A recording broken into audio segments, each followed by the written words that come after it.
না ফেরার দেশে পাড়ি জমিয়েছেন বিএনপির চেয়ারপারসন ও সাবেক প্রধানমন্ত্রী খালেদা জিয়া। ভোর ৬টায় রাজধানীর এবার কেয়ার হাসপাতালেই চিকিৎসাধীন অবস্থায় শেষ নিঃশ্বাস ত্যাগ করেন তিনি। তার মৃত্যুতেই শোকের ছায়া নেমে এসেছে পুরো দেশ জুড়ে। আগামীকাল বুধবার অনুষ্ঠিত হতে পারে তার নামাজের জানাজা।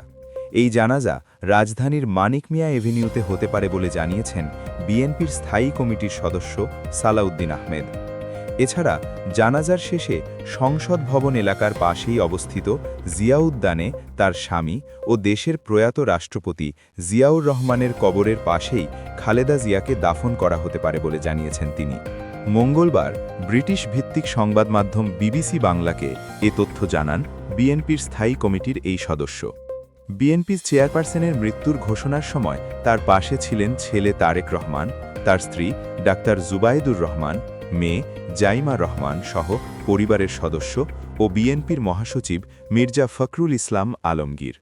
খালেদা জিয়া দীর্ঘদিন ধরে নানা অসুস্থতায় ভুগছিলেন। চলতি বছর ৭ জানুয়ারি লন্ডনে খালেদা জিয়াকে চিকিৎসা দেয়া হয়েছিল। তার স্বাস্থ্যের অনেকটা উন্নতিও হয়েছিল তখন।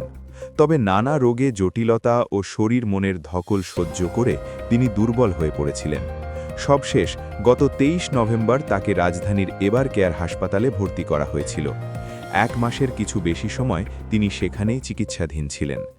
সবশেষ দেশনেত্রী আপুসিন উপাধিতে ভূষিত খালেদা জিয়া চিরবিদায় নিলেন তার প্রিয় দেশবাসীর কাছ থেকে।